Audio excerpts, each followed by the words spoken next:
Hello, everybody. Good morning. Welcome to the last week of instruction.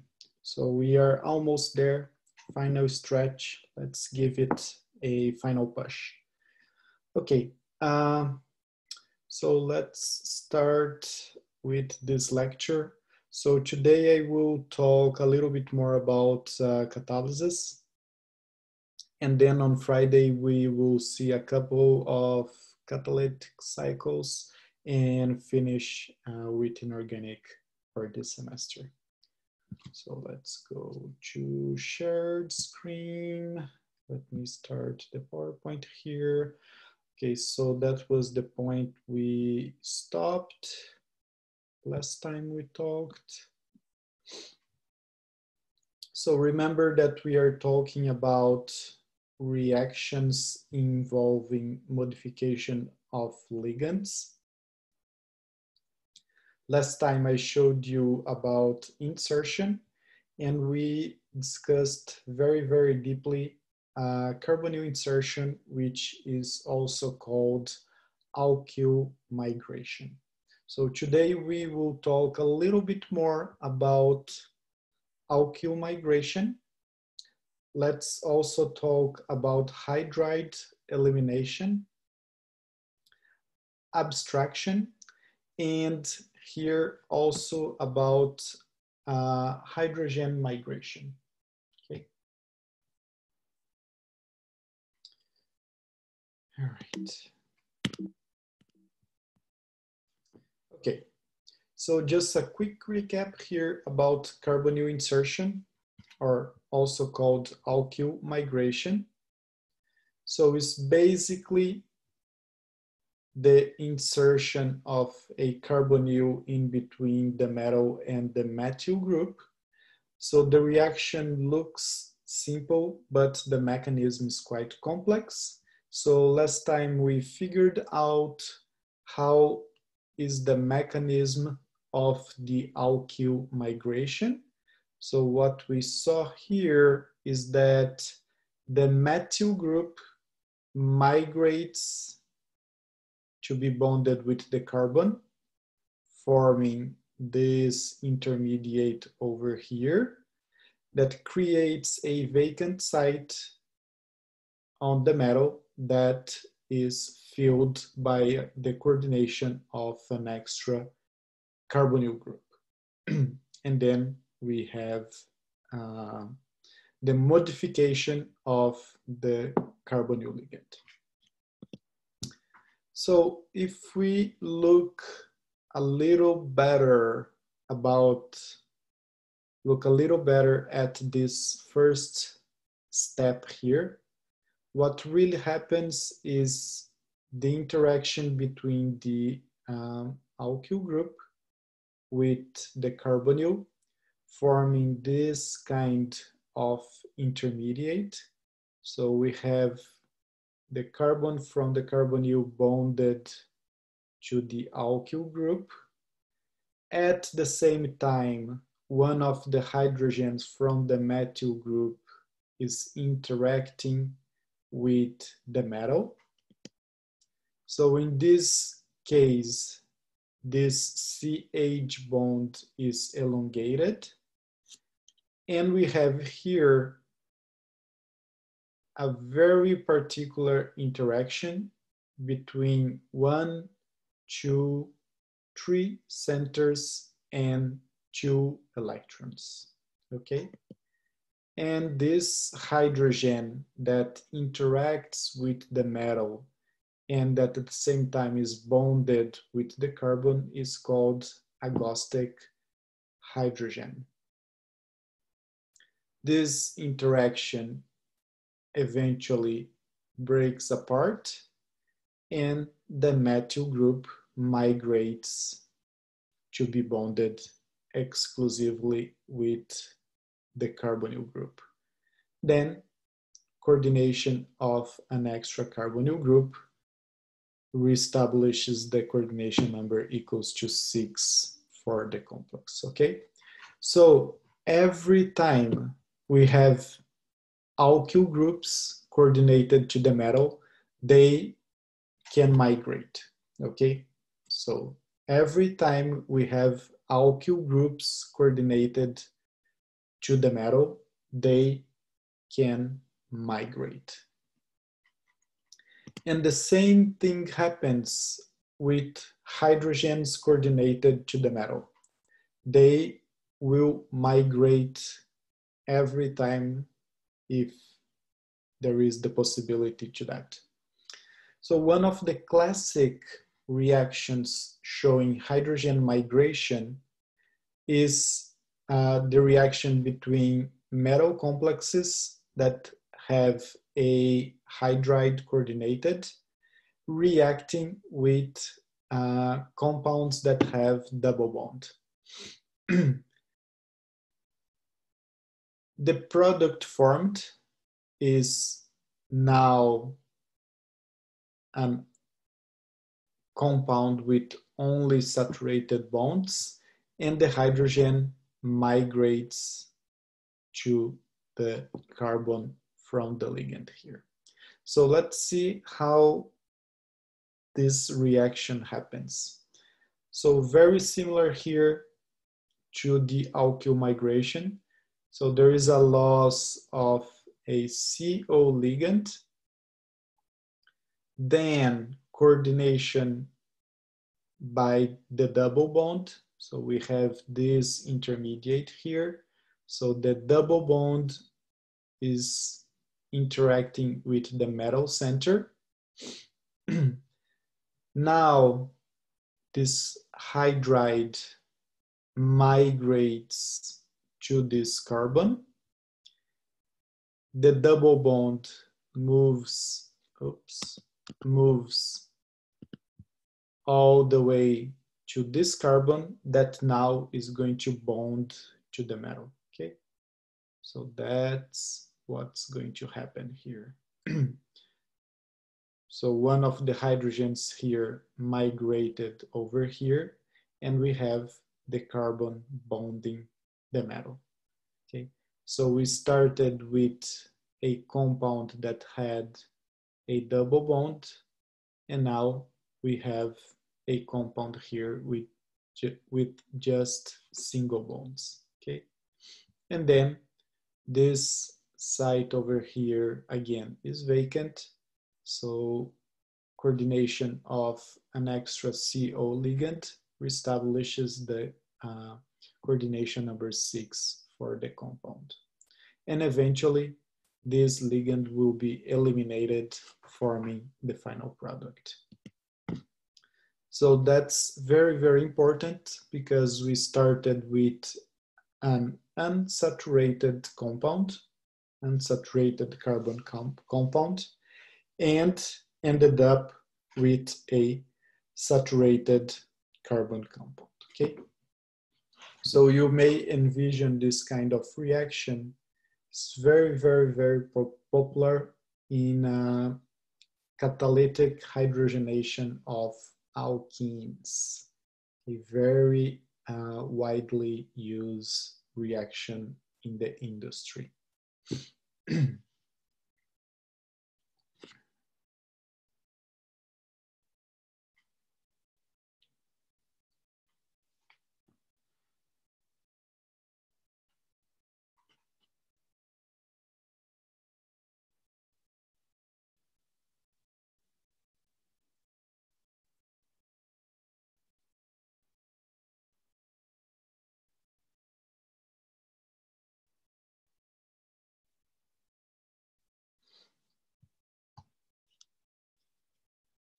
Okay, so the reaction from left to right is the hydrogen migration, where a double bond is transformed only in single bonds. However, you may think that the opposite is also possible, and that's true. And this kind of reaction is called hydride elimination, okay? Also called beta elimination, and it is the opposite of the 1,2 insertion. So we start with a saturated compound. This hydrogen over here is going to interact with the metal, forming this intermediate. So we have here a carbon-hydrogen elongated bond, and the interaction between the hydrogen and the metal.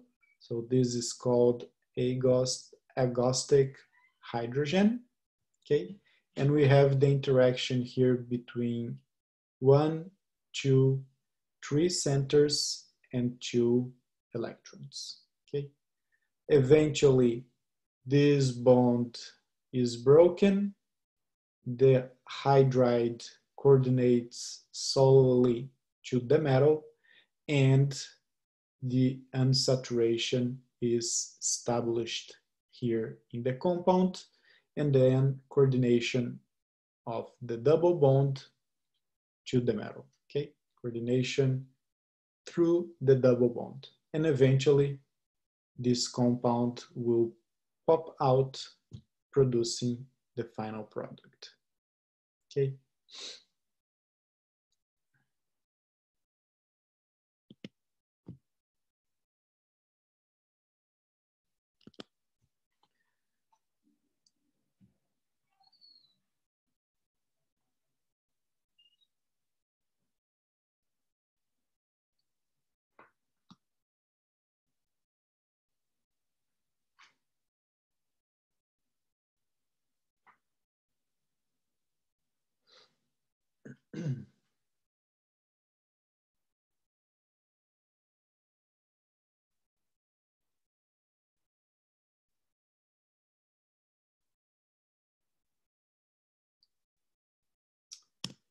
Okay, and then the last kind of reaction that we are going to talk about is abstraction.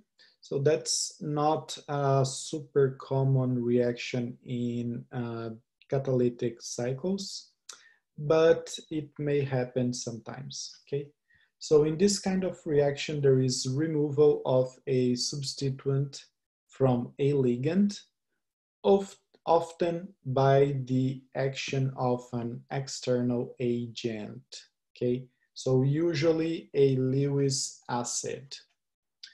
There is no change in the coordination number of the metal, okay? Important characteristic of the abstraction type of reaction. So I have here 2 examples for you. So the first one, we start with an iron complex that have this ligand coordinated to it.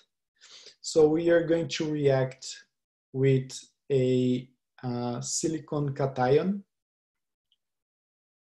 So the silicon is has the empty orbital that can receive electrons.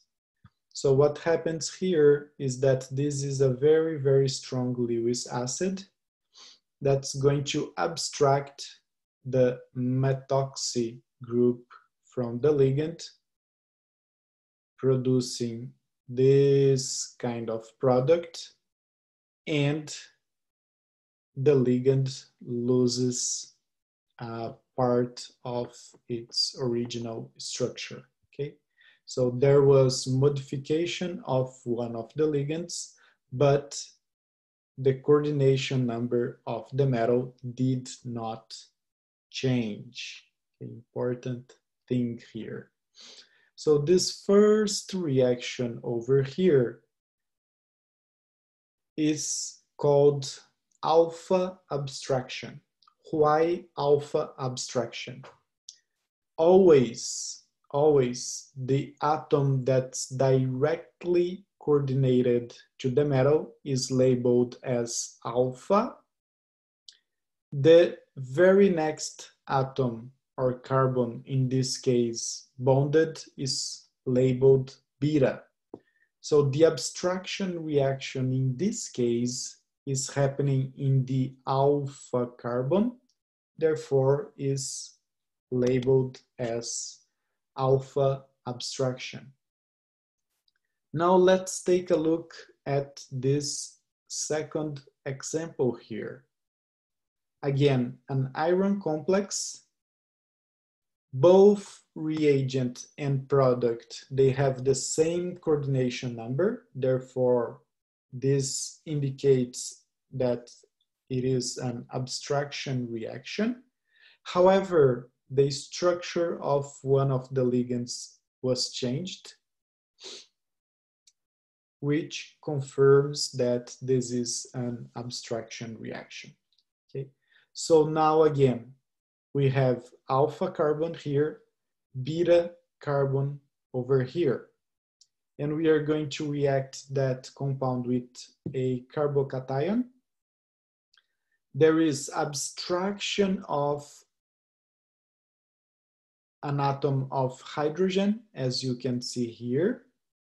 And this hydrogen that was abstracted came from the beta carbon, right from here, because the alpha carbon still is bonded to the methyl and the deuterium, while the beta carbon is only bonded now to two hydrogens. So this hydrogen is abstracted. There is the formation of a double bond, and the double bond coordinates to the metal. Okay, so here we started with a saturated compound and formed an unsaturated compound. The reaction happened at the beta carbon, therefore this is called beta abstraction.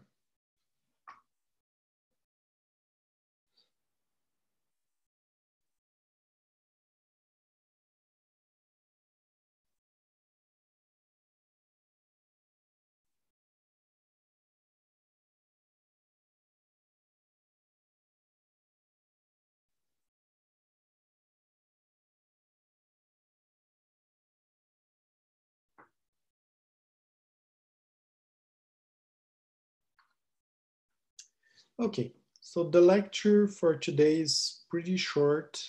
You are probably very, very tired at this point, and I don't want to force you too much today.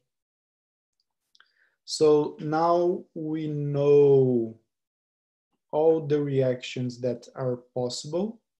So let's go back here, just do a quick recap. So we looked at reactions involving gain or loss of ligands, and I showed you 4 different kinds. First one, ligand dissociation and substitution, oxidative addition, reductive elimination, and nucleophilic displacement. The 2 in the middle are the most important ones and are the ones that show in most of the catalytic cycles. So we must know oxidative addition and reductive elimination. And I showed you a second kind of reaction that involves modification of ligands. Showed you insertion. It can be one-one insertion, where the metal and the atom that migrates are connected to the same element or the same atom, better the same atom, or 1-2 insertion, where the metal and the group that migrates are bonded to different atoms. I also showed you alkyl migration kind of reactions. So where there is migration of an alkyl group, that's very common. Every time we have methyl or alkyl groups bonded to the metal, it will certainly migrate. It is possible to have also hydrogen migration, which is very similar, hydride coordinated to the metal that will migrate to another part of the compound, to another bonded ligand. The opposite of the hydrogen migration is the hydride elimination. Okay, so when the ligand, one of the ligands loses an hydrogen atom, so usually we start with a saturated compound and end up with an unsaturated compound. And the last one is the abstraction, where the coordination compound reacts with a Lewis acid that's going to change the structure of one of the ligands without changing the coordination number of the complex, okay? So now we have the knowledge to identify each reaction in a catalytic cycle, and that's what we are going to do on Friday. Okay, so probably we will have time to discuss a couple of catalytic cycles, and that will give you the general idea. So we will go back, for example, to this cycle over here, discuss all the steps and identify each intermediate here and the final product, okay? So we have to be able to figure out each intermediate if we know the kind of reaction that's happening. So we are going to talk about the Monsanto process for production of acetic acid and probably hydrogenation of alkenes, okay, which is, I think, the Wilkinson catalyst, if I'm not wrong. Anyways, we will discuss on Friday. So again, last week, final push. Let's finish this strong, guys. I will see you on Friday.